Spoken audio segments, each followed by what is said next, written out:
అందరికి నమస్కారం. ఈరోజు లైవ్ పెట్టడానికి గల ప్రధాన కారణం ఏంటంటే, మరి ఫైనాన్స్ చీఫ్ సెక్రటరీగా ఉన్నటువంటి, స్పెషల్ చీఫ్ సెక్రటరీగా ఉన్నటువంటి కె. రామకృష్ణరావు గారిని మరి తెలంగాణ ప్రభుత్వం ఆయనను రాష్ట్ర ముఖ్య కార్యదర్శిగా చేయాలని చెప్పేసి మరి పెద్ద ఎత్తున లాబింగ్ జరుగుతుంది. ఆయన పేరు తప్ప ఇంకెవ్వరికి ఆయనకు పోటీ లేనట్టుగా ఈరోజు తెలంగాణ ప్రభుత్వం చాలా పెద్ద ఎత్తున లీకులు కూడా ఇవ్వడం జరిగింది. మరి ఆయన ఇంటిగ్రిటీ మీద మొన్నటి దినాన నేను డిఓపిటికి ఫిర్యాదు చేయడం జరిగింది.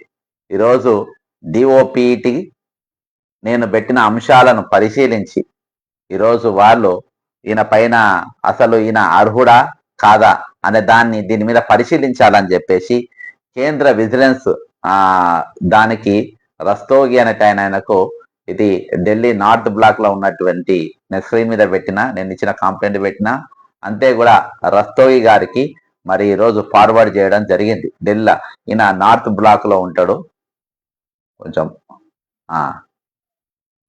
ఈయన నార్త్ బ్లాక్ లో ఉంటాడు ఢిల్లీలో. మిస్ యేషు రస్తోగి లేడీ అనుకుంటా, deputy secretary administrative vigilance division north block New Delhi. దీన్ని మన వీళ్ళు ఫార్వర్డ్ చేయడం జరిగింది. అసలు నా కంప్లైంట్ నేను పెట్టిన ప్రధానమైన కారణాలు అసలు చదువుతా. I'm writing to formally submit my representation regarding the proposed appointment of mister K. Ramakrishna Rao and Indian administrative service IAS officer as the next Chief Secretary of Telangana. This appointment raises serious concerns about his administrative track record, professional conduct and suitability for the highest administrative position in the state. Number 1, career by absence and alleged violations. అంటే ఈయన డ్యూటీలో ఉండి ఏ విధంగా నౌకరు చేయకుండా తప్పించుకున్నాడు అనేది ఒకటి. దీని కంటిన్యూషన్ ఉంది ఇక్కడ. Okay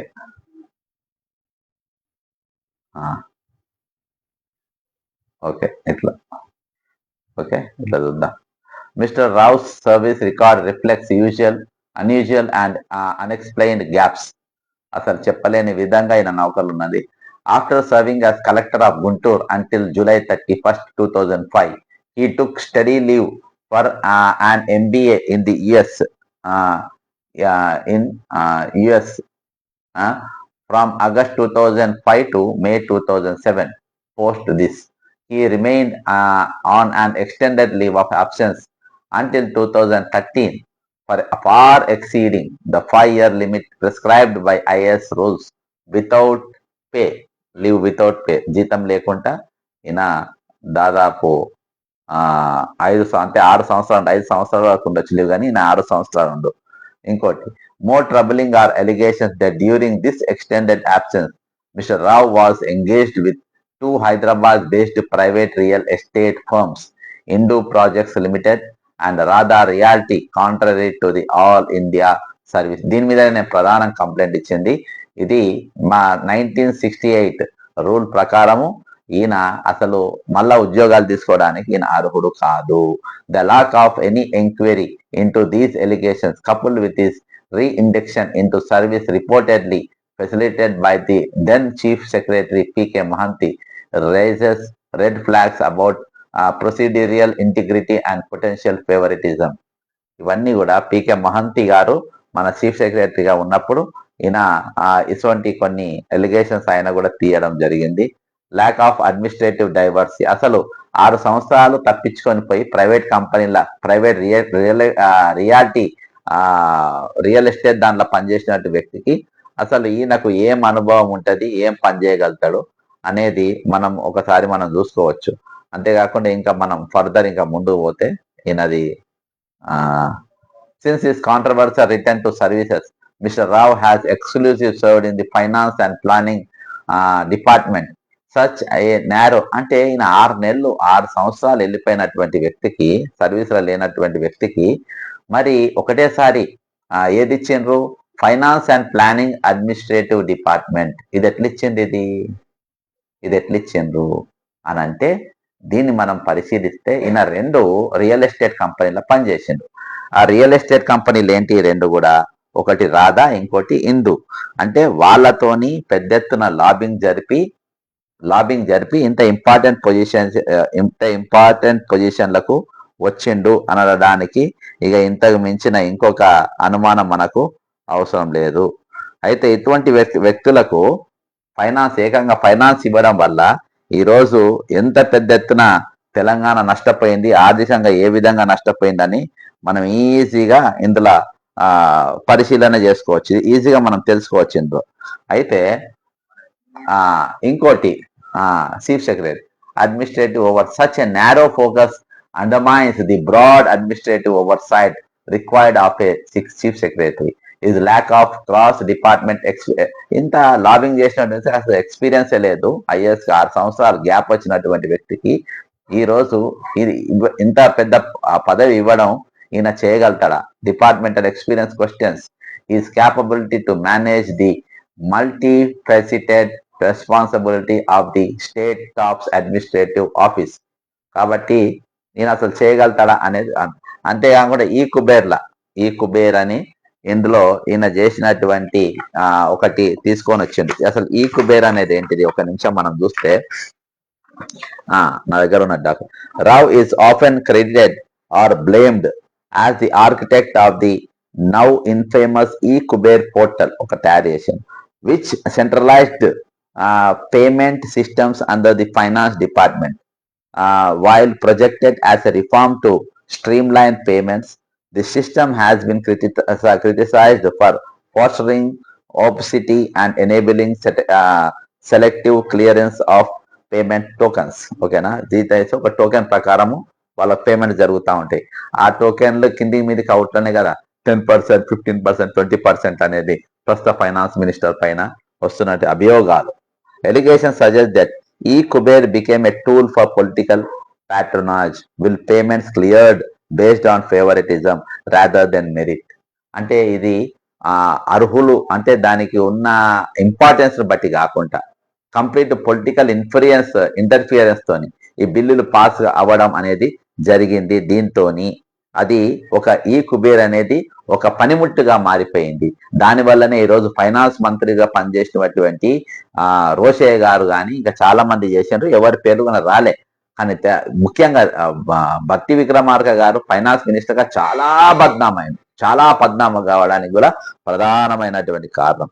the portals operational cost reportedly over 100 crore per year has raised serious concerns, especially as it was previously maintained by the government-run Center for Good Governance for a fraction of the cost.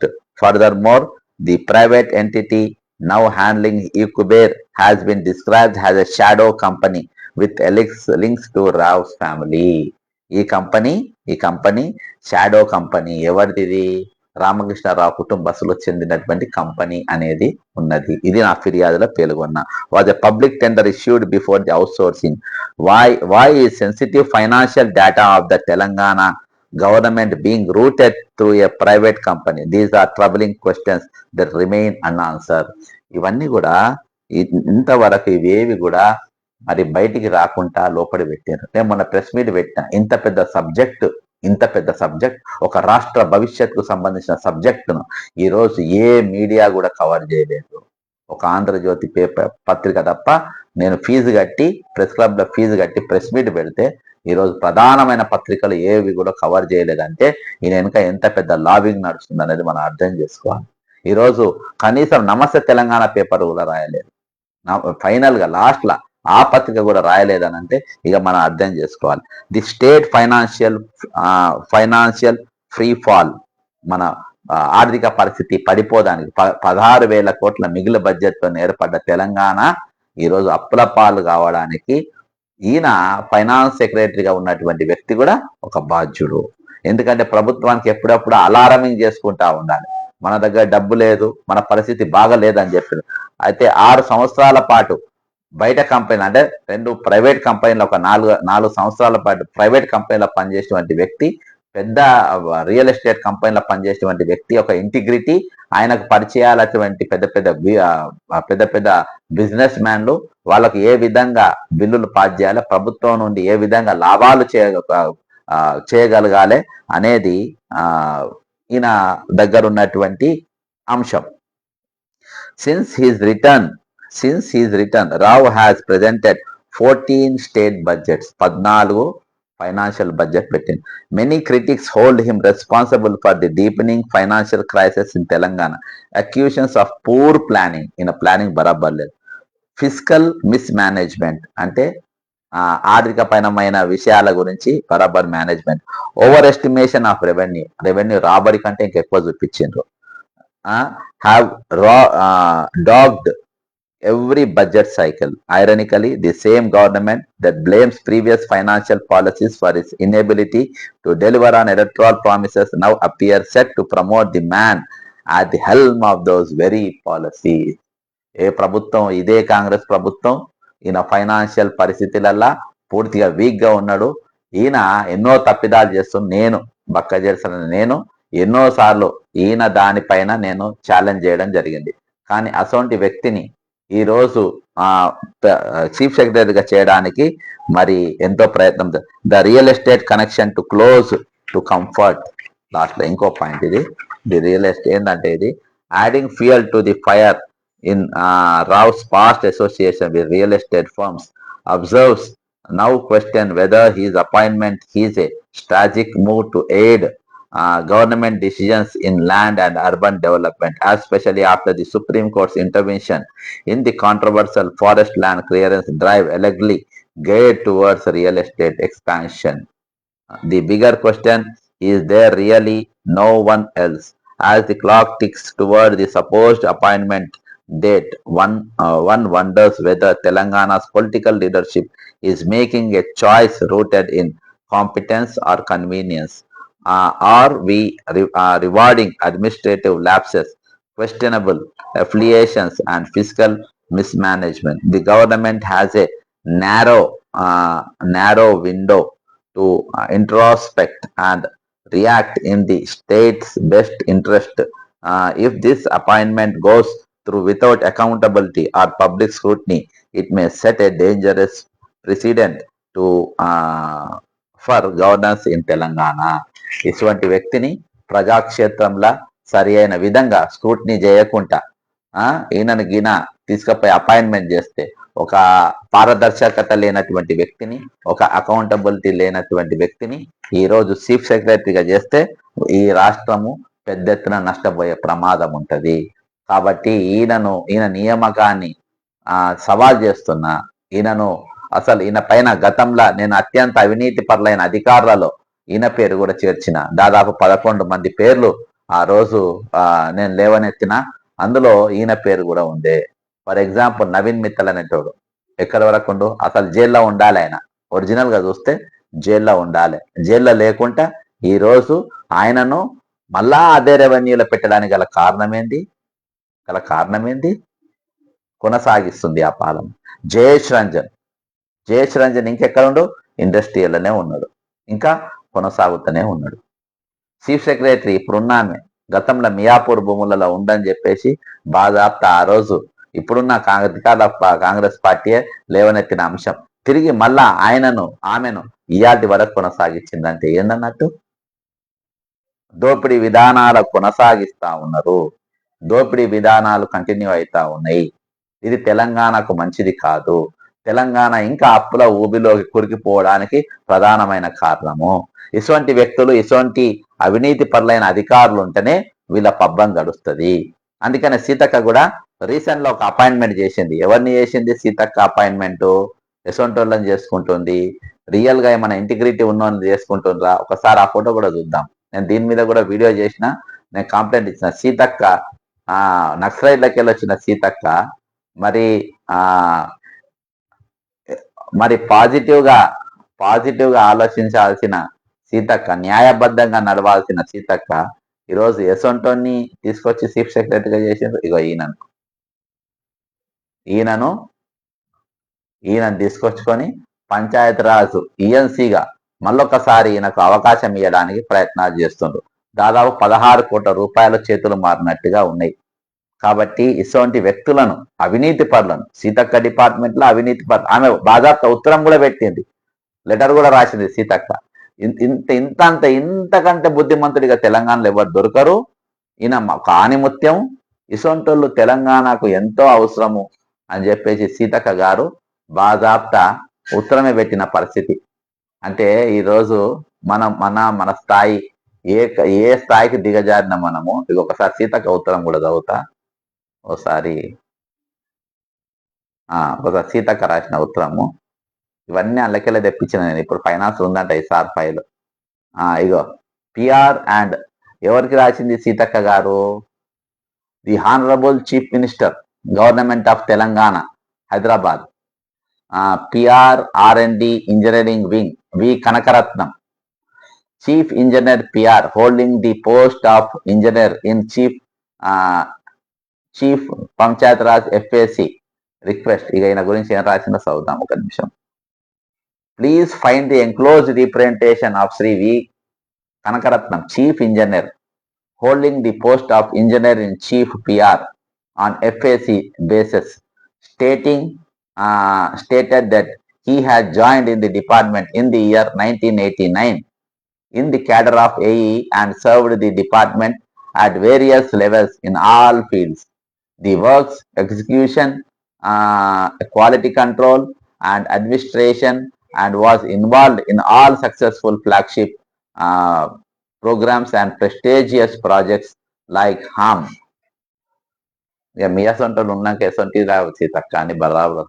Further, he has stated that he is retiring from service on attaining the age of superannuation on 31/3/2025. ఓహో 31వ తారీఖు retire అయిపోయాడు. Retire అయిన వాళ్ళు 418 మంది తీసేసిండ్రు. కానీ ఈయన special case ఇటువంటి ఆనిముత్యం మన దొరకదంటుంది Seethakka. And requesting for the service extension for 2 more years, ఇంకా 2 సంవత్సరాలు ఇవ్వాలంట. Beyond it is superannuation for the post of engineer in chief PR Hyderabad. His vast experience in field will help to speed up, to cope up and to meet the goals of the government and also the government flagship program. ఇసొంటోడు చాలా బుద్ధిమంతుడు. మన రేవంత్ రెడ్డి గారి సర్కార్ల ఇసొంటి ఆనిముత్యం దొరుకుడు మన అదృష్టం అంటుంది సీతక్క. ఇంత చక్కని పూస మన దొరకడంటుంది సీతక్క. సీతక్క సంతకం కూడా చూద్దాం. ఈ సీతక్క లెటర్ ప్యాడే. సీతక్క గారు పచ్చ ఇంకుతో సంతకం పెట్టింది. డాక్టర్ ధనసరి అనసూయ సీతక్క బ్రహ్మాండంగా సంతకం పెట్టింది. ఇటువంటి ఆనిముత్యం దొరకదని చెప్పేసి ఆమె లెటర్ ప్యాడ్ పైన రాసింది. ఇగో ఆమె లెటర్ ప్యాడ్ ఇది, ఆమె లెటర్ ప్యాడ్ ఇది. ఆమె లెటర్ ప్యాడ్ మీద బ్రహ్మాండంగా రాసింది.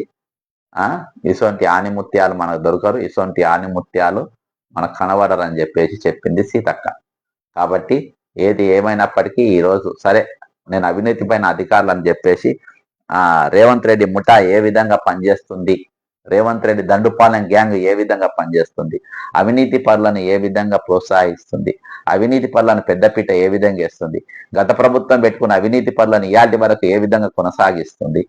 ఈరోజు ప్రధానమైన పత్రికలు ఇంత పెద్ద అంశాన్ని నేను బయటపెట్టిన రాయనప్పటికీ ఈరోజు నేను తెలంగాణ ప్రజలకు విన్నవించుకునేది ఏంటంటే, మీరు ఖచ్చితంగా కామెంట్ చేయండి, దీన్ని షేర్ చేయండి.